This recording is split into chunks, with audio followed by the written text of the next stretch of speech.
जो सोच के आते कि डायरेक्टर बनना है, यहाँ पे तो कुछ दिख नहीं रहा वैसा मुझे। ऑलमोस्ट 150 से 200 एडीज को मैसेज किया। मतलब पहले काम दिखाओ अपना, काम उसके दिखाओ। बाद फिर इंडस्ट्री वाले तुम्हें पूछेंगे, उससे पहले तुम्हें पूछेंगे। जिस रैपर के पास अच्छा एडिटर है वो रैपर का वीडियो अच्छा है। कहीं-कहीं पे साउंड ना देना ही उस सीन को एनहांस करता है। व्हिstling वुड्स 1 साल का है, 3 साल का समथिंग डिग्री देता है। 24 से 25 लाख वहाँ पे लगते हैं। इतना महँगा तो एजुकेशन नहीं होना चाहिए। नो बजट शॉर्ट फिल्म बनाने के लिए बजट लगता है। ऐसा नहीं कि नहीं लगता। मैं एआई फ़िल्म देखूँगा तो मुझे कार्टून ही लगेगा। हर डायरेक्टर को एआई सीखना पड़ेगा। अगर आज के टाइम पे अगर एआई नहीं सीखा, दुनिया आगे बढ़ जाएगी, तुम पीछे। सबसे इम्पोर्टेंट स्टोरी तो है। स्टोरी के अलावा कुछ नहीं। लोग सिनेमेटोग्राफी, एडिटिंग देखने के लिए नहीं जाते ना थिएटर में, स्टोरी देखने के लिए जाते हैं।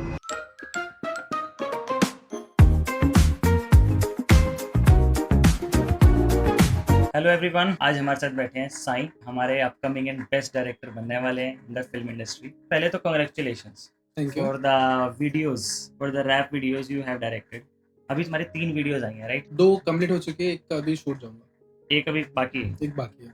वो शूट करते समय कुछ प्रॉब्लम फेस हुई? हाँ, होती है। कितनी? हर रैप वीडियो का डिफरेंट होता है। हर हम्म। शूट का डिफरेंट चैलेंजेस होते हैं। हाँ। लाइक शुरू होता है कि लाइक गाना किस तरीके का गाना है। रैप में अलग-अलग बीट्स के जॉनर्स होते हैं। कोई ड्रिल बीट होता है, कोई रोमांटिक गाने होते हैं। सो उस हिसाब से हमें थीम सेट करनी पड़ती है। प्रॉब्लम तो वहीं से चालू होता है। कभी-कभी रैपर्स थीम अलग लेके आते हैं, गाना अलग लेके आते हैं। गाना वो अलग थीम का लेके आते हैं, बट उनको म्यूजिक को तो डिफरेंट काइंड ऑफ चाहिए होता है। तो पहले रैपर को ही कन्विंस करना पड़ता है कि भाई तुम्हारा बीट इस तरीके से है, तो म्यूजिक वीडियो भी इस तरीके से होना चाहिए। प्रॉब्लम अच्छा, वहीं से चालू होता है। तो जब फिल्म की बात करते हैं, स्टार्टिंग तो तुमने फिल्म से करी हाँ, थी, शॉर्ट फिल्म से सबने करी। फिल्म ही करनी है। किसी ने ये नहीं है कि भाई हमने सिर्फ गाने करने हैं। हाँ। मेरा सिर्फ कुछ कुछ सवाल ऐसे रहेंगे रैप के वीडियो के बारे में या गाने के बारे में कि कभी क्रिएटिविटी कंस्ट्रक्ट रहती है कि यार कि लो बजट में हुँ, हमें ज़्यादा दिखाना है और ज़्यादा वायरल करना है ताकि हमें पैसा कमाने को मिले। हुँ। ऐसा माइंड में आता है? ऑफ कोर्स हमेशा यही होता है। यही हर आता है? रैपर का यही रहता है। हर रैपर को यही लगता है कि हम हर किसी का फर्स्ट ऑफ ऑल इंडिया में रैप इंडस्ट्री उतनी बड़ी नहीं है कि हाँ। जितना कमर्शियल वीडियोज़ उतने बड़े बन पाएँ। और जितने रैपर्स अभी हैं, मुझे तो नहीं लगता कि कुछ गिने-चुने बड़े रैपर्स हैं जो वही लोग म्यूज़िक वीडियो में इन्वेस्ट कर पाते हैं। बाकी रैपर्स तो अपने फ्रेंड्स के साथ ही वीडियोज़ बनाते हैं। अब वो उसमें भी उनको क्रिएटिविटी करनी है। वो तो तुम क्रिएटिविटी कैमरा एंगल्स में कर सकते हो और एडिट्स में। हाँ, और इंडिया में अभी तो क्रिएटिविटी एडिट्स में चल रही है, रैपर्स जितना की। शूट करेंगे जिस वो सब। रैपर के पास अच्छा एडिटर है, वो रैपर का वीडियो अच्छा जाएगा। तो शूट का इतना नहीं शूट रहता उतना कि इम्पैक्ट नहीं लोकेशन पड़ता। मस्त मिल जाए हमें, या फिर आर्टिस्ट इस तरीके से कुछ वेव कर रहा हो, पीछे मस्त बनारस दिख रहा हो। वो तो शूट कर लो यार, बट एंड ऑफ द अगर एडिटर अच्छा नहीं मिलेगा आपको, हाँ। तो वो सिंपल एडिट लगेगा। बट अगर तुम शूट एकदम सिंपल कर लो और एडिटर अच्छा लगेगा, वो इफेक्ट्स में बहुत अच्छा खेल लेगा। एक वीडियो एल्बम क्रिएट कर रहे हो, करना तो पहले चलो फ़िल्म्स था। वो माइंड में ऐसा क्या है कि यार कि मेरे को वीडियो एल्बम्स करने हैं? वीडियो एल्बम में एक अपॉर्चुनिटी भी आती है कि क्रिएटिविटी करनी है। कम टाइम में तुम्हें ज़्यादा क्रिएटिविटी दिखाने का चांस मिलता है। हाँ। शूट एक तो 1 से 2 दिन मैक्स का होता है। और उसमें स्क्रिप्ट भी करनी है, शूट भी करना है फटाफट, कम से कम आर्टिस्ट के साथ शूट करना है और कम से कम इक्विपमेंट्स में ज़्यादा से ज़्यादा क्रिएटिविटी दिखानी है। उसमें मज़ा आता है काम करने में। तो फ़िल्म में अगर कभी ऐसा करना हो तो फ़िल्म में हो पाएगा इस चीज़ से? होगा। और ये तो फिल्म के लिए प्रैक्टिस होगी ना हमारी। अच्छा, लो बजट में बनता कैसे है गाना? मतलब अगर मैं वैसे देखूँ, हुँ, ऑडियंस को अगर जानना हो हुँ, कि हाँ, बजट लगता है कम से कम 30 लाख, 40 लाख, 50 लाख मान लो, जो हुँ। एक बड़े कमर्शियल लेवल का बड़े हम बनता है। और अगर रैप वीडियोज़ को अगर हमें जल्दी शूट करना हो, कम समय में शूट करना हो, तो किस तरीके से वो जर्नी चलती है कि आप कम से कम में शूट हो जाए और बेस्ट बने? उसका मुझे कुछ। कम से कम अगर करने जाओ तो बेसिक से शुरू होती है कि तुम लोकेशंस क्या ले रहे हो। हुँ, तो थीम अगर ले रहे हो, अगर फॉर एग्जांपल अगर अपन बॉम्बे बेस्ड ले, बॉम्बे बेस्ड जितने रैपर्स हैं, सो वो ज़्यादातर उनके वीडियोस लोकल शूट करते हैं वो लोग, हुँ। रियल सेट्स पे। मतलब रियल सेट नहीं, मतलब शहर को यूज़ करते हैं वो लोग। पेट्रोल पंप यूज़ करते हैं, फोर्ट यूज़ करते हैं, बीचेस यूज़ करते हैं वो लोग, जहाँ पे परमिशन का लफड़ा नहीं आता उतना। अच्छा। और rappers most of the time उनके वीडियोस देखना, डे या तो मॉर्निंग शूट होगा तो नाइट शूट होगा। हुँ, तो जिस टाइम पे लोग नहीं होते उस टाइम पे जाके शूट कर लो, ओके। वो ईज़ी पड़ता है।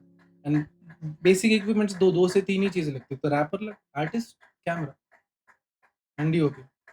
3 लोग जाके शूट करके आओ। ऑडियंस को मैं ये बताना चाहता हूँ कि बिना किसी बैकअप के फिल्म इंडस्ट्री में मुंबई में कदम रखना और उसके बाद उसकी शुरुआत करना, ये बड़ी बात होती है। तुम्हारी कैसी जर्नी रही कि बिना किसी बैकअप के तुमने 3 वीडियोस डायरेक्ट करी, कुछ शॉर्ट फिल्म्स डायरेक्ट करी और नेक्स्ट जो तुम्हारा फॉर श्योर फोकस रहेगा वो एक फीचर फिल्म पर रहेगा। वो जर्नी जाननी है। मैं मुंबई आया 2019-20 के दौरान, हम्म, और मुझे फिल्म्स में आने की इच्छा बचपन से थी। लाइक 11-12 से मेरे को बहुत शौक था कि मेरे को डायरेक्टर बनना है, फिक्स हो गया था मेरा। हम्म, बट जब मैंने घर पे बोल दिया था पापा को कि मुझे डायरेक्टर बनना है, तो पापा ने मना कर दिया। पापा ने बोला नहीं जाना मुंबई, कुछ नहीं क्यों? करना। मतलब घर वाले ने फिक्स, मतलब ये होता है कि माई मेंटेलिटी कि भाई फिल्म्स में आना तो बैकअप चाहिए, पैसे चाहिए। हम्म, वो था कि पापा ने बोला कि अपने पास पैसे नहीं है फिल्म वगैरह बनाने के लिए, तो तुम नहीं जाओगे, तो जब डॉक्टर या इंजीनियर बन जाओ। मतलब मोस्टली डॉक्टर पे फोकस था उनका, बट मेरी नीट निकली नहीं, तो फिर डॉक्टर तो नहीं बन पाया। सो JEE मेंस क्वालिफाई हुआ था। अरे वाह, सो मैंने ये सोच रहा था JEE कुछ भी करूंगा, बट कॉलेज जानबूझ के मुंबई लेना है मुझे। okay, सो मैंने बहुत कोशिश की, JEE मेंस क्वालिफाई करके मुंबई का VIT कॉलेज मिला था मुझे इंजीनियरिंग में। एंड मैं मुंबई आया एडमिशन भरने के लिए। कॉलेज मिला तो पापा तो छोड़ना तो जरूरी था, तो छोड़ेंगे, अब तो छोड़ दिया, जा। मुंबई आया मैं VIT एडमिशन करने के लिए, बट VIT में हुआ कि कास्ट सर्टिफिकेट का मेरा प्रॉब्लम हो गया। सो कास्ट सर्टिफिकेट मेरी वैलिडिटी नहीं हुई थी, उस वजह से वो कोर्ट में अटकी पड़ी थी, उस वजह से मेरा एडमिशन सीट निकल गई मेरी। तो पापा बोले घर आ जा। मैं बोला अभी मुंबई तो आ चुका हूँ, यहाँ से घर जाऊंगा तो पापा नहीं आने देंगे वापस। So मैंने सोचा यहाँ पे कुछ तो कोर्स कर लेता हूँ। सो मैंने फ्रैंकफिन में एयर होस्टेस का कोर्स कर लिया, तो जैसे अटक जाऊँ मैं यहाँ पे, मुंबई में रह लो, घर वाले छोड़ दे मेरे को। So पापा को बिना बोले पहले एडमिशन ले लिया, उनका क्रेडिट कार्ड से पे कर दिया, बाद में बोल दिया एडमिशन ले लिया हमने, मुझे अब रहना है यहाँ। पापा बोले पैसे कटेगा, क्या करना है रह ले। सब मैं मुंबई आया, एडमिशन ले लिया एविएशन बनने के, एयर होस्टेस बनने के लिए। 1 साल का मेरे ख्याल से 1 कोर्स साल का रहता है कोर्स ना, था, है ना? 1 हाँ, साल का कोर्स था मैंने भी किया है। एविएशन में, फ्रैंकफिन से। मैंने फ्रैंकफिन से किया है 1 हफ्ते का, मैं- बिकॉज वो ट्रायल पीरियड होता है ना, आई हाँ थिंक हाँ, उनका कुछ उसके बाद फिर वो पे करना पड़ता पे है। करना पड़ता है। तो मैंने शायद 1 हफ्ते का कोर्स किया था फ्रैंकफिन में, चंडीगढ़ में। फ्रैंकफिन वाले बहुत मुझे लूटते हैं, बहुत लूटते हैं, लूटते हैं, जेन्युइनली सीधा बहुत लूटते हैं, बोल। बहुत पागल बनाते बच्चों को। बेचारे बच्चों बहुत फंसते हैं उस पे। मैं आया फ्रैंकफिन में, and मेरा हाँ, फ्रैंकफिन चालू हो गया कोर्स। हाँ, एंड जैसे कोर्स चालू हो गया, 6 महीने बाद लॉकडाउन लग गया अपना। सो एक 1.5 साल का लॉकडाउन, तो मैं घर गया वापस। सो पापा बोले अभी घर पे रहे। मैंने फिर मुझे फिर मुंबई आना था, कुछ तो करके आना था। फिर मैंने बोला पापा डिग्री नहीं की, मैं डिग्री करनी है मेरे को। सो मुंबई में एक कॉलेज में मैंने डिग्री के लिए डाल दिया। पापा को बोला कॉलेज तो जाना पड़ेगा, मुंबई जाना है। कॉलेज के लिए पापा ने जाने दिया। जब मैं मुंबई आया, एंड जैसे मैं मुंबई आया तो पापा का थोड़ा ऑफिस का प्रॉब्लम्स हो गए, केस वगैरह कुछ हो गया, इंटरनल प्रॉब्लम्स हो गए। सो थोड़ा फैमिली में फाइनेंशियल क्राइसिस आ गया उस टाइम, जो अभी भी चल रहा है। पापा का कोर्ट में भी केस चल रहा है, वो पता नहीं कब सॉल्व होगा, उसका आइडिया नहीं। एंड जब मैं मुंबई आया, अभी रहने लगा, सो वर्सोवा में आया। मुंबई मेरे लिए मुंबई नहीं थी। हाँ, और वर्सोवा में रहना मतलब बहुत डिफरेंट, कि भाई छोटे छोटे घर है, हाँ, रूममेट्स है, एक बिस्तर जैसा घर है, वो नया नया लगा था मुझे। हाँ। और जो सोच के आया था कि डायरेक्टर बनना है, यहाँ पे तो कुछ दिख नहीं रहा वैसा मुझे। और पता ही नहीं जाना कहाँ पर है, कहाँ अप्रोच करे डायरेक्टर्स को, कैसे, मतलब डायरेक्टर बनना कैसे वो भी नहीं पता मुझे। नहीं पता था, करेक्ट। सो यहाँ आने के बाद जब वर्सोवा में जितने फिल्म इंडस्ट्री वाले लोग थे, धीरे धीरे जिनसे बात करता वो गाइड करते थे। सो मेरा एक रूममेट था सुरजिंदु घोष करके, तो उसने थोड़ा ज्यादा गाइड किया मेरे को। पहला स्टेप क्या था कि मतलब इस जगह पे जाएंगे, इंटरव्यू देना है या अपना पोर्टफोलियो देना है, वो कैसे स्टेप रहता है एक एडी और डायरेक्टर के लिए? ईडी और डायरेक्टर के लिए, ईडी बनने के लिए तो तुम्हें पहले ईडीज को अप्रोच करना पड़ेगा, जो फर्स्ट एडीज हैं। फर्स्ट एडीज को अप्रोच करना पड़ेगा। और फर्स्ट एडीज रेयरली रिप्लाई नहीं करते, बहुत कम रिप्लाई करते हैं। I don't think so reply ही करते हैं। मुझे तो मैं आज तक 4 साल से एक धर्मा के फर्स्ट एडी को अप्रोच करता रहा कि यार कि सर मुझे एक धर्मा में एंट्री लेनी है या मुझे एडी करना है, उसके बाद मैं शायद डायरेक्टर बनूंगा। कुछ भी रिप्लाई नहीं मैंने 5 साल से YRF के अयन मुखर्जी का एडी है, उनको बात करता हूँ, मैसेज करता हूँ। उन्होंने आज तक मेरे को, मतलब एक लॉकडाउन के टाइम पे रिप्लाई किया मेरे को, मतलब 2022-23 में रिप्लाई किया, उसके बाद उन्होंने रिप्लाई करना बंद कर दिया। मुंबई आया, मैं काम करने लगा, और अभी मेरे को घुसना था कहीं पे, तो एडी बनना था, एडी बनना था। एंड अभी घर से पैसे आने बंद हो चुके थे उनको। तो मैं यहाँ पे काम करने लगा। मैं क्या काम करना तब हॉस्पिटैलिटी और एविएशन कर ही रहा था। सो मैंने सोचा कि किसी कैफे में ज्वाइन होता तब तक के लिए, और आराम नगर फिल्म इंडस्ट्री एरिया है, तो मैं सोचा आराम नगर में किसी कैफे में ज्वाइन कर लूँगा और पहचान बन जाएगी धीरे धीरे करके। सो मैं वहाँ पे एक BFF करके कैफे था, मैं वहाँ पे ज्वाइन होगा। फिर वहाँ पे धीरे धीरे बरिस्ता वगैरह बन गया। मैं कोशिश कर रहा था वहाँ पे जितने भी लोग आते हैं उनसे कांटेक्ट बनाओ काम करने के लिए, बात करो, बट वहाँ पे कोई नहीं आ रहा, किसी ने हेल्प नहीं करी। कोई हेल्प नहीं। सब जो भी आ रहे थे वो लूटने वाले थे मुझसे। ऐसे मतलब लूटने वाले कैसे? कि कांटेक्ट बना लिया, हाँ। एक दो से बात हुई थी, कांटेक्ट बना लिया, कुछ टाइम बाद मैसेज कर रही मेरा कुछ तो प्रॉब्लम आ गया, मैं हॉस्पिटल में, मुझे पैसे भेजो। 2-3 लोगों ने तो मुझे किया। रेयरली सूरी साहब थे, उन्होंने रुक जा भाई, बोला मत कर ऐसे हरकतें, मत दे किसी को पैसा, मेहनत की कमाई है। तो मतलब ऐसे लोग हैं जो ठग जिसे बोलते हैं, बहुत ठगी तो लोग। कुछ स्कैम्स बता दो यार, आज जो आने वाले लोग हैं मान लो मुंबई में जिन पे ऐसे स्कैम होते हैं, तो पहले आगाह हो जाएं वो। स्पेशली अगर आपको मुंबई में कोई इन्फिनिटी मॉल में मिलने के लिए बुला रहे तो मत जाओ। इन्फिनिटी मॉल में बुलाना मतलब ठगी है। काफी रील्स वायरल हो रही थी, किसी हाँ, ने वो वो देखी है। थी कि इन्फिनिटी मॉल में कभी नहीं जाना, तो आपने फिर से बोल दिया कि भाई जाना ही नहीं। तो उसके बाद फिर क्या हुआ जब सूरी जी आपको मिले और बोला हाँ, कि अलग अलग सूरी जी मिले और देन सूरी ने मेरे को बताया कि कहाँ कहाँ स्टेप लेना है, फर्स्ट एडी कैसे जाना है, हाँ, या मान लो डायरेक्शन पे कैसे जाना है। हम लोग पहले क्या था, हम मूवीज बहुत देखते थे साथ में, वो बंगाली, मैं मराठी और तेलुगु। सो मैं साउथ की मूवीज देख के बड़ा हुआ हूँ ज्यादातर। सो मैं तेलुगु मूवी ज्यादा दिखाता था उसको, वो मुझे बंगाली थोड़ा आर्टिस्टिक फिल्में वो दिखाता था, मैं कमर्शियल फिल्में दिखाता था, दोनों मिलके फिल्में देखते थे।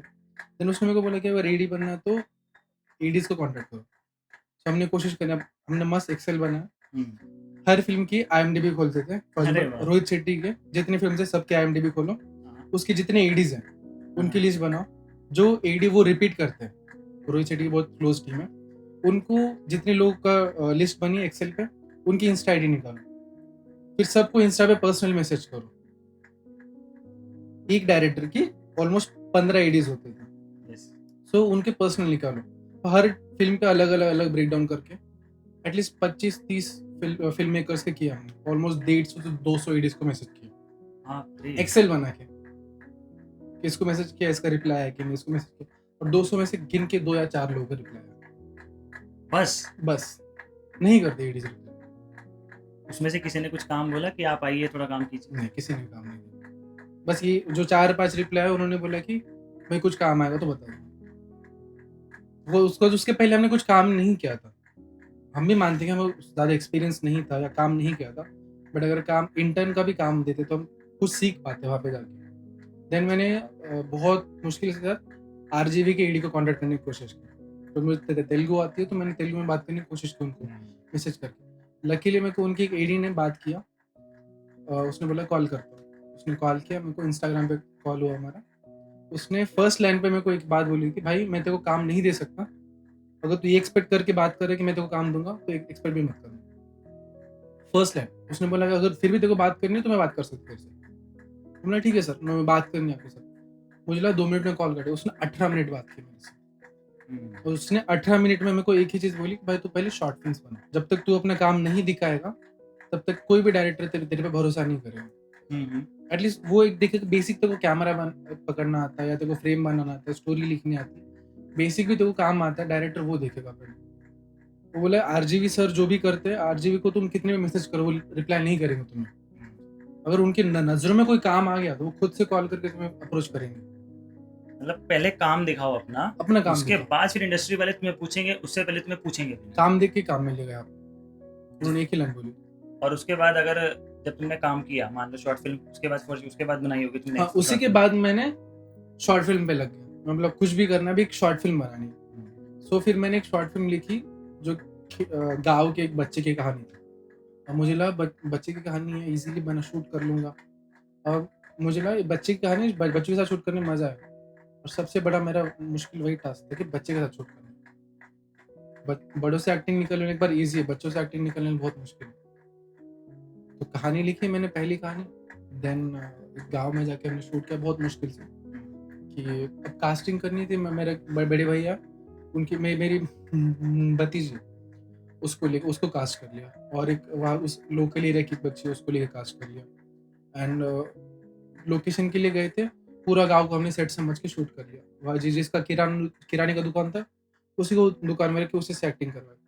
जो गाँव का असली सरपंच है, जो पैसे वाला आदमी है, उसी को सेम रोल दिया, जो कैरेक्टर में है वो वही कैरेक्टर करने के लिए बोल दिया उसको। वैसे करके 2 दिन का शूट करके मैंने शूट करके आए, एडिट किया, एंड वो शॉर्ट फिल्म फेस्टिवल पे भेज दी हमने। और फेस्टिवल पे भी ये टास्क था कि जितने पैसे वाले फेस्टिवल्स है जो फीस मांगते हैं, वहाँ पे हमने भेजे नहीं।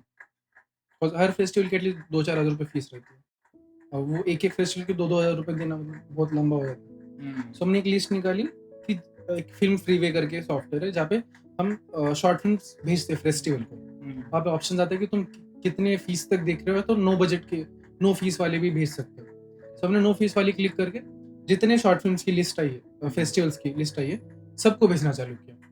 देखा नहीं कि हमारी कैटेगरी आ रही है नहीं आ रही, किस लैंग्वेज की है, उस टाइम पे इतना ध्यान नहीं था, बस भेजना था, भेजे। एंड लकीली मेरी short film first short film 11 international film festivals में सेलेक्ट हो गई, क्या बात है। और 3 में रिकॉग्निशन मिला और 2 जीती। नो बजट का कैसे रिक्वायरमेंट रहता है? मान लो अगर किसी को बनानी है और किसी को तुम्हें प्रॉपर समझाना है कि इस तरीके से तुम एक शॉर्ट फिल्म बना सकते हो विद नो बजट, वो मैं ऑडियंस को अगर बता सकूं तो यार प्लीज उसके बारे में थोड़ा सा खुल के बता okay, no budget short film बनाने के लिए बजट लगता है, ऐसा नहीं कि नहीं लगता। नो बजट में भी एक गिना चुना बजट लगता है जो अब तुम कर सकते हो। सो वो नो बजट बनाने की प्रोसेस शुरुआत ही होती है राइटिंग से। लाइक तुम्हारे पास अवेलेबल क्या है। फॉर एग्जांपल मैं बॉम्बे में हूँ तो मेरे पास घर अवेलेबल है, ठीक मेरा छत अवेलेबल है जहाँ पे मैं शूट कर सकता हूँ, बीच अवेलेबल है जो शूट कर सकता हूँ। अगर नाइट में मुझे करना हो तो राइट में रोड्स खाली होते हैं, और लाइटिंग सेटअप करने की जरूरत नहीं, कोई रोड के लाइट्स है, तो मैं उसका यूटिलाइज कर सकता हूँ। ये बेसिक मेरे लोकेशंस हो गए। अब मैं आर्टिस्ट कितने लेके आ सकता हूँ, फॉर एग्जांपल मेरे फ्रेंड्स हैं, मैं वर्सोवा में रहता हूँ तो आर्टिस्ट मिलना मुझे मुश्किल नहीं है। ऐसे आर्टिस्ट ढूंढो जिनको भी काम करना है, बट तुम पैसे नहीं दे सकते, तो उनको पहले से बात कर लो, भाई अपन कोलैब में काम करेंगे। तो आर्टिस्ट रेडी हो गए, तो उनके अकॉर्डिंगली तुम कहानी बनाओ। ओके, 1 लोकेशन 2 लोकेशन कहानी या 3 लोकेशन कहानी, कम लोकेशन में कहानी बनाओ। क्रिएटिविटी ज्यादा लगती है उसमें, क्रिएट नहीं, मतलब माइंड ज्यादा चलना पड़ता है, माइंड ज्यादा चलना ऑलरेडी पड़ता है है। 2-3 आर्टिस्ट, ये लोकेशन, इसी के ऊपर ही आपको जो खेलना है आप खेलो। हाँ, मुझे ये आइडिया आया था लाइक कौन फिल्म देख के, आरजीवी की आरजीवी की क्या 1 लोकेशन फिल्म है, वन लोकेशन, 3 आर्टिस्ट है, पूरी फिल्म एक लोकेशन पे निकाल दी, उससे बढ़िया क्रिएटिविटी क्या हो सकती है। सो वहां से आइडिया कि भाई 1 लोकेशन करो। तो उससे शुरू किया हमने, स्क्रिप्टिंग की, देन स्क्रिप्ट किया, आर्टिस्ट हो गए रेडी तुम्हारे। अब बजट आता है तुम्हें कैमरे पे, माइक्स पे। एक बार तुम कैमरा की जगह पे फोन यूज कर सकते हो, अभी आईफोन्स वगैरह है तो उससे अफोर्डेबल हो जाएगा, बट माइक अच्छा चाहिए, साउंड का काफी साउंड अच्छा, बिकॉज डबिंग में पैसा लगता है बाद में ज्यादा, तो डबिंग अफोर्ड नहीं कर सकते, साउंड में इन्वेस्ट करना पड़ेगा, रेंटेड ले लिया साउंड। तो देखिए 2 दिन का शूट है, जितने लोग हैं अपने आर्टिस्ट, फॉर एग्जांपल 2 आर्टिस्ट की फिल्म बना रहा हूँ, 2 आर्टिस्ट, एक डीओपी डायरेक्टर, अगर डीओपी अगर कोई फ्रेंड मिलता है तो बेटर है, डायरेक्टर खुद अगर शूट कर पाए तो वो भी अच्छी बात है। 4 से 5 लोगों का क्रू हो चुका है इसमें। पोस्ट प्रोडक्शन में तो पैसे जाता होगा अगर शूट कर लिया, मान हाँ लो। शूट कर लिया। हाँ, पोस्ट प्रोडक्शन में भी दोस्त पकड़ो ना, एडिटर्स फिर भी आपको मिल जाएगा, बट मुझे नहीं लगता कि साउंड और डीआई और बाद में अगर मान लो वीएफएक्स भी आ गया, विच इज नहीं करना चाहिए आपको फर्स्ट नो बजट फिल्म में, अगर साउंड, म्यूजिक और बाद में designing, sound designing end of course हमारा डीआई, ये कोई ऐसा दोस्त नहीं मिलेगा कि बोलेगा भाई मैं आपको कर दूंगा फ्री में, बिकॉज मशीन जो है वो ऑलरेडी बहुत एक्सपेंसिव रहती है। जो स्टूडियोज हैं वो लेबर जो चार्ज करती हैं या फिर स्टूडियो का रेंट चार्ज करता है, उसमें आपको फिर भी देना ही पड़ता है, तो वहाँ कैसे इंसान कम बजट में कर पाएगा। हाँ, अब आते हैं पोस्ट प्रोडक्शन में। पोस्ट प्रोडक्शन पे जैसे मुझे हेल्प हुआ कि मेरे एडिटर्स फ्रेंड थे, सो उसने एडिट खुद से करके दे दिया, बट ऐसा नहीं कि एडिटर हमेशा अवेलेबल रहता, तो जब दोस्ती में काम करवाते वो अपना पहले उसका जो प्राइमरी काम है वो करेगा, हमें वहाँ पे वेट करना पड़ेगा उसका प्राइमरी काम खत्म होने तक, जिससे उसकी रोजी रोटी चल रही है। उसका काम अगर फॉर एग्जाम्पल 6 बजे खत्म हो रहा है, सो हमें 6 से बाद उसको पकड़ के रखना है, 6 से 7 8 2 घंटा दे रोज का, जब तक वो टाइम दे सकता है। तुम्हें हफ्ता भर भी उसको खींचना पड़ेगा रोज रोज करके, तो उसके अकॉर्डिंगली तुम्हें काम करना पड़ेगा वो हफ्ता। एडिटर ने दे दिया, फिर तुम फाइल या तो म्यूजिक के लिए काफी साइट्स है जहाँ पे फ्री म्यूजिक मिलता है, बहुत साइट्स हैं। सो वहां से हमें ढूंढना पड़ेगा म्यूजिक। तो जब राइटिंग फेज में होता है ना, तभी से हमें बैकग्राउंड म्यूजिक के लिए भी प्रिपेयर करना पड़ता है। पहले ही मतलब बना के रख लो कि ऐसा ऐसा हमारे पास म्यूजिक है, इसके ऊपर हमें फिर शूट करना। नहीं, शूट तो कर लोगे, बट फॉर एग्जांपल इस सीन में मैं इस काइंड ऑफ म्यूजिक यूज कर सकता हूँ, सो वो एक म्यूजिक की लिस्ट बना के रख दो जहाँ पे तुम यूज कर सकते हो पोस्ट में, तो तुम्हें इजी पड़ेगा। एडिटर के पास जाओगे, भाई ये म्यूजिक है मेरा, इस सीन पे ये 10 ऑप्शंस है, इस सीन पे ये 10 ऑप्शंस है, तो इसमें से यूज कर ले। सो वो वहाँ पे अचानक से फिट करके देगा। और रही बात डीआई की, स्टार्टिंग डेज में डीआई उतना परफेक्ट करने के लिए डीआई आर्टिस्ट बहुत चार्ज करते हैं, तो उससे बेटर अभी तो लट्स मिल जाते हैं। 9 बजट वाली फिल्म है, उसके लिए मैं कुछ पूछना चाहूंगा कि एक्सेप्ट दिस साउंड एडिटिंग, इसके अलावा स्टोरी का कितना बड़ा महत्व है? बिकॉज अगर आप फर्स्ट टाइम सबसे बना रहे इम्पोर्टेंट हो, स्टोरी तो है, सबसे इम्पोर्टेंट स्टोरी तो है, स्टोरी के अलावा कुछ नहीं है। तुम लोग सिनेमाटोग्राफी एडिटिंग देखने के लिए नहीं जाते ना थिएटर में, स्टोरी देखने के लिए जाते हैं। स्टोरी तो इम्पोर्टेंट है, सबसे इम्पोर्टेंट स्टोरी है। मतलब अगर आपकी राइटिंग काफी अच्छी है, स्टोरी आपने काफी अच्छी लिखी है और शूट आपने किया है, तो उसमें उसके बाद कलर ना भी हो, साउंड ना भी हो, चलिए, तब भी लोग उसे देखेंगे। साइलेंट फिल्म्स भी मिल जाती है। साइलेंट फिल्म भी कैसे बनती थी फिर? इसी बात पे मेरे को एक बार क्रिस्टोफर नॉलन की बात याद आई थी कि किसी ने उनको पूछा था कि आपको क्या लगता है कि साउंड का कितना वैल्यू है एक फिल्म में? He said nothing. अगर साउंड नहीं भी होगा ना, तब भी आपकी फिल्म बहुत अच्छी बन सकती है। नाउ आई फील लाइक कि हाँ, उन्होंने बहुत सही बोला था। कहीं कहीं पे साउंड ना देना ही उस सीन को इनहांस करता है। रिसेंट मुझे तो जस्ट एग्जांपल याद आता है सैराट फिल्म का लास्ट सीन, ओह वाह, नागराज मंजूरियन वहाँ पे साइलेंट कर दिया था। मतलब जैसे वो रिवील स्पॉइलर हो जाएगा, बट जिस नहीं, तरीके सबने से देखी है आई फिल्म, होप इतना सब ही। देखी हो, बस, हाँ। सायराट देखी हो, तो जब उनका बच्चा बाहर आता है और जब हम देखते हैं कि जिन्होंने उनको मारा है, समथिंग वैसा सीन क्रिएट होता है ना, बच्चा बाहर आ रहा है, भाई बच्चा वॉक वॉक करते करते हुए बाहर घर से आता है रोते बाहर आता है, और कैमरा स्लोली अंदर जाता है। बस दैट सीन लाइक पूरा गूज़बम्स आए थे जब मैंने फर्स्ट टाइम वो मूवी देखी। मैं कहा बाप रे, this movie so good. Short film में वहाँ के एक्टर्स आपने लिए, एक्टर तो थे नहीं वो, नहीं थे, लिए आपने जो रॉ लोकल्स थे, उनसे एक्टिंग कैसे निकल गई? It's not easy. नहीं, बहुत मुश्किल है। और अगर वो नहीं करते तो बजट आपका ऊपर बस नीचे मैं होता। यहाँ से मैं बस अपना गिन चुन के क्रू लेके गया था मैं यहाँ पे। एक्टर्स मतलब दो दोस्त लेके गया था जो फादर्स के रोल करने वाले थे, 2 बच्चे थे जो लेके गया था। फिर बाकी में मुझे जितना भी कास्ट ले करना था मैं यहाँ से लेके नहीं जा सकता, ना बजट ही नहीं था मेरा। कितना बजट था फिल्म का? खुद से तो लगाया नहीं होगा। हाँ, मतलब किसी और से लिया। किसी वो और से प्रोड्यूसर लिया। कैसे मिला फिर? एक रिश्तेदार थे, तो उनको बोला था कि फर्स्ट फिल्म करनी है, सो वो लाइक फाइनेंशियली से अच्छे आदमी है वो, सो उन्होंने बोला चल ठीक है फर्स्ट करनी है, ट्राई करना है, करता है हेल्प, तो उन्होंने हेल्प की फर्स्ट फिल्म की। तो अपने रिश्तेदारों को तुम अप्रोच करो कि हमारी फर्स्ट फिल्म करवा दो, रिकवरी तो आई डोंट नो कि आई होगी। फर्स्ट शॉर्ट फिल्म से रिकवरी नहीं होगी शॉर्ट फिल्म से रिकवरी। यहाँ तो लोगों की फीचर फिल्म से रिकवरी नहीं होती, शॉर्ट फिल्म से दूर की शॉर्ट बात फिल्म है। तो भूल ही जाओ, इसलिए तो शॉर्ट फिल्म में कोई हाथ ही नहीं लगा था ना इन्वेस्ट करने के लिए। मूवी कौन सी है एक बार नाम बता दो अगर किसी ऑडियंस को। रंक करके शॉर्ट फिल्म है मेरी, वेमियो साइट पे है अभी। वीमियो पर है? वेमियो पे देख सकते हो रंक करके। उसके बाद फिर ये पहली शॉर्ट ये फिल्म मेरी तुम्हारी पहली हो गई। शॉर्ट फिल्म है, इसके बाद मेरे को जॉब मिली। कितना टाइम लगा कि ये रिकॉग्निशन पाने के लिए और टाइम पीरियड ऑफ स्टार्ट करने का? मतलब राइटिंग लिखी तब से लेके और जब रिकॉग्निशन मिला कितना टाइम पीरियड लगा इसको? 5 से 6 महीने। 6 महीने। 6 महीने लगता है। मेन शॉर्ट फिल्म्स को भेजने के बाद वो फेस्टिवल्स का भी होता है ना टाइम, कब तक क्लोजिंग होगा, कब वो दिखेंगे, कब रिकॉग्निशन होगा, उसके लिए टाइम लगता है 4 में। फॉर एग्जांपल मैंने आज किसी फेस्टिवल को भेज दी, वो फेस्टिवल के कितने राउंड्स होते हैं, वो 3 राउंड्स हो गए, 4 राउंड्स हो गए, उसके हिसाब से फिर मुझे मेल आएगा उनका। उसके बाद जब मेल आया तो ऑलमोस्ट 6 महीने लगे मुझे रिकॉग्निशन आने में। 6 महीने बाद मैंने उस शॉर्ट फिल्म को ज़्यादा कोई और भेजा नहीं। और दूसरी फिल्म शॉर्ट फिल्म अगर बनाई? दूसरी शॉर्ट फिल्म मैंने बनाई, शूट तो 1 दिन में की है, मतलब 17 घंटे में। उसको एडिट के लिए थोड़ा ज़्यादा टाइम लगा, एडिट के लिए 2 हफ्ते लगे मेरे को। उस एडिटर दोस्त को पकड़ के करवाना था, फ्री में करवाना था। बिकॉज मेरी फर्स्ट फिल्म में तो थोड़ा सा मिला था कोई प्रोड्यूसर, सेकंड में कोई नहीं था, उससे सेकंड में मैंने जमा करके किए थे। और बोलने जाते हो सेकंड फिल्म संजय आपको यूट्यूब पे मिल जाएगी, देख लो।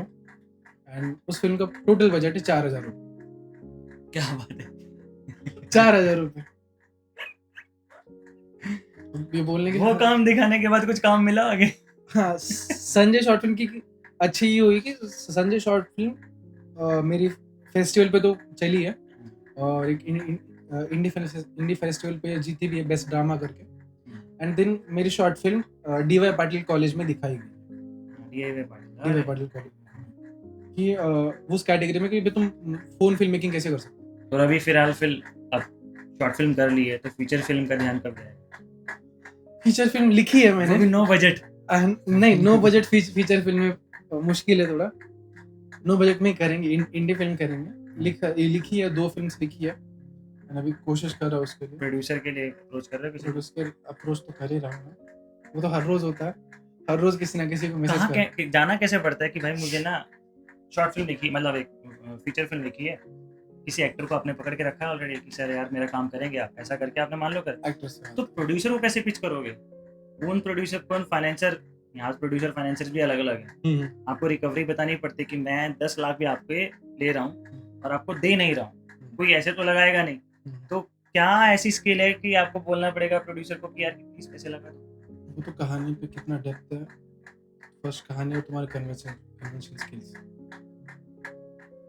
कितना तुम कन्विंस कर पाते हो प्रोड्यूसर कि मतलब कन्विंस करना मतलब पागल नहीं बनाना उनको, खुद नहीं काटना उनका कि भाई मैं रिकवरी करके दे दूंगा, बट आगे जाके कुछ नहीं कर रहे। जी यहाँ पे काफी लोग करते हैं। बहुत लोग करते हैं। तो जैसे कि तुमने बोला यार कि यहाँ पे इंटरव्यूज तो होते नहीं है, नहीं होता। और तुमने कितना काफी रीच आउट करने की कोशिश करी काफी लोगों को, वो भी कुछ नहीं हुआ। नहीं होता। एक्टर के लिए सबसे अच्छा जरिया है जाने का कि वो लोग ऑडिशन दे सकते हैं, बिकॉज वहाँ पर ऑडिशंस होंगे, आराम नगर में होंगे, YRF में होते हैं, टी सीरीज में होते हैं, काफ़ी जगह होते हैं। बट हमारे यहाँ पे ऑडिशंस नहीं होते, हमारे इंटरव्यूज भी नहीं होते। तो सबसे पहले कदम कहाँ रखा जाए कि यार कि यहाँ से मैं एक बार स्टार्ट कर सकता हूँ, खासकर direction and writing? Short film, उसके अलावा कोई ऑप्शन नहीं है। ये बस अपनी इंडस्ट्री का नहीं, दुनिया की किसी इंडस्ट्री में जाओ, हर इंडस्ट्री में एक ही फॉर्मूला है, जिसको डायरेक्टर बनना है उसको शॉर्ट फिल्म बनानी पड़ेगी। कितना भी बड़े डायरेक्टर हो, आज जिसके भी डायरेक्टर के नाम ले लो, हर किसी की अपनी अपनी 5 मिनट शॉर्ट फिल्म बनाई है।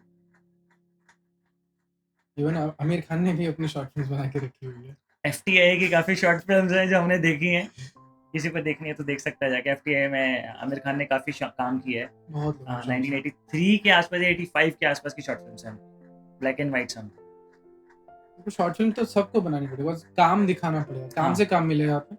और तुम कितना भी बोलो ना मैं मुझे ये आता है, मुझे ये आता है, वो आता है, मुझे कैमरा आता है, वो बोलेंगे भाई काम दिखा तू, जो आता है ना मुझे दिखा दे, मैं दे दूंगा काम दे, तो मुझे काम दिखा दो।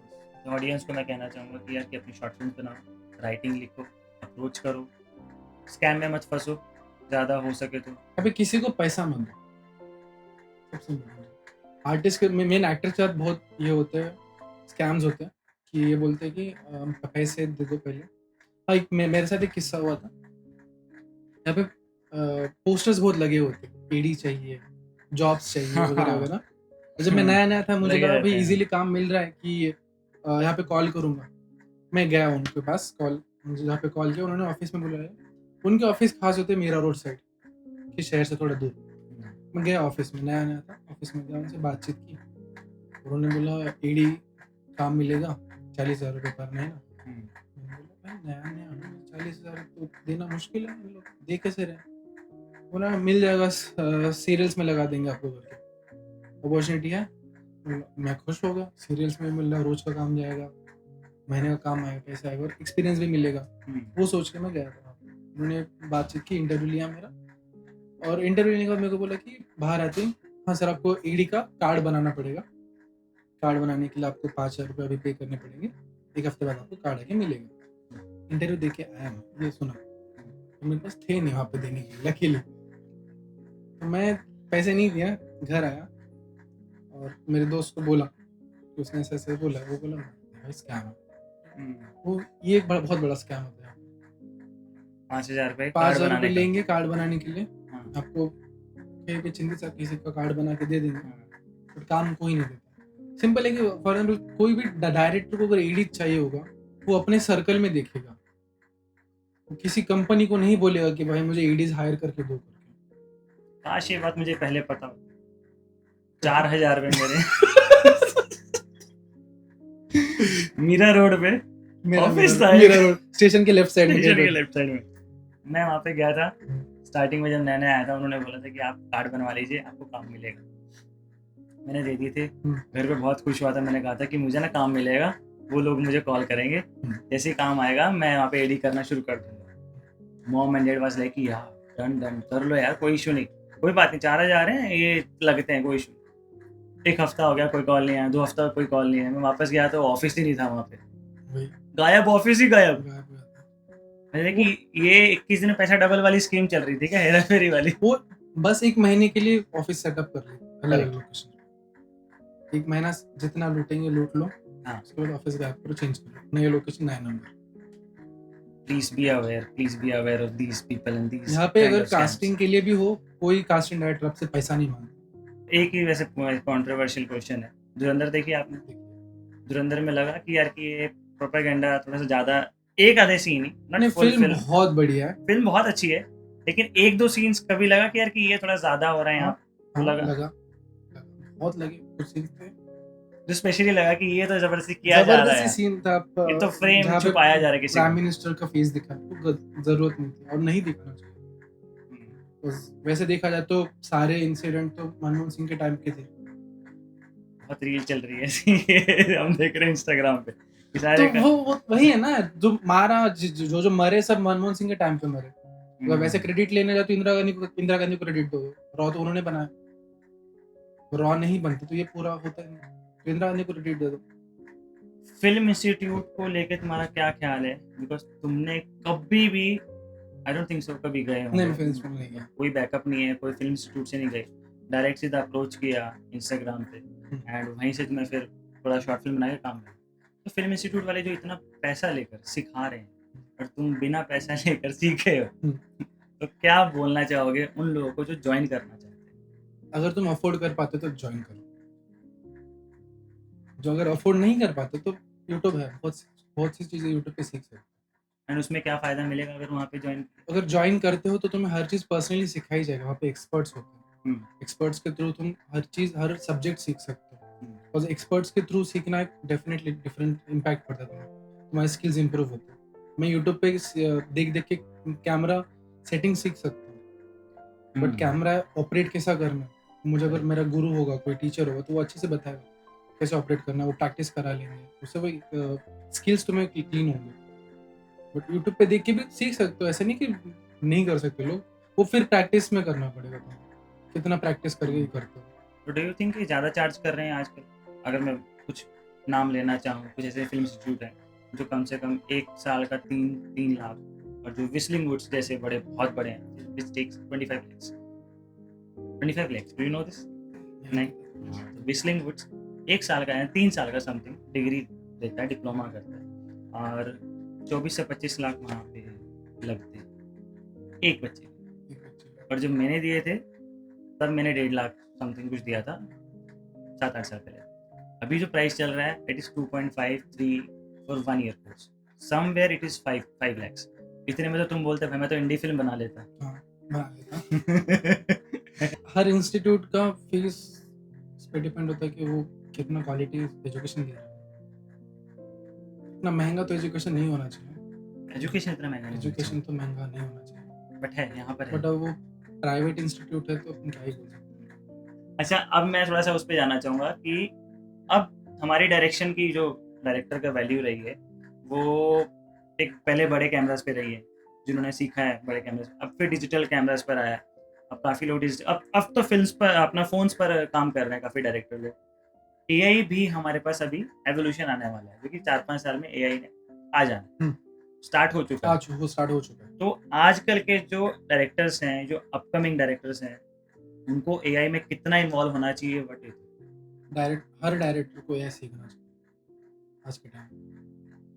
एआई क्या कर सकता है कोई नहीं बता सकता, किसकी जॉब खाएगा किसी को नहीं बता सकता, बट ये है कि एआई फिल्म मेकिंग को चेंज करेगा, फिल्म मेकिंग का स्टाइल चेंज करेगा, करेक्ट, फिल्म मेकिंग को इजी करेगा ये, बट फिल्म मेकिंग नहीं बदल सकता। एंड ऑफ द डे मैं एआई फिल्म देखूंगा तो मुझे कार्टून ही लगेगा, मैं नहीं देख पाऊंगा। हम्म, मुझे ह्यूमन इमोशन देखने में अच्छा लगेगा। हम्म, हर डायरेक्टर को एआई सीखना पड़ेगा। अगर आज के टाइम पे अगर एआई नहीं सीखोगे, हम्म। दुनिया आगे बढ़ जाएगी, तुम पीछे रह जाओगे। तो एआई एक फ्यूचर है हमारा। फ्यूचर है। अभी हमारे इंडिया में एक एआई फिल्म बन रही है जो कि साउंड डिजाइन हो रहा था, मैं देख रहा था, काफी अच्छी फिल्म है।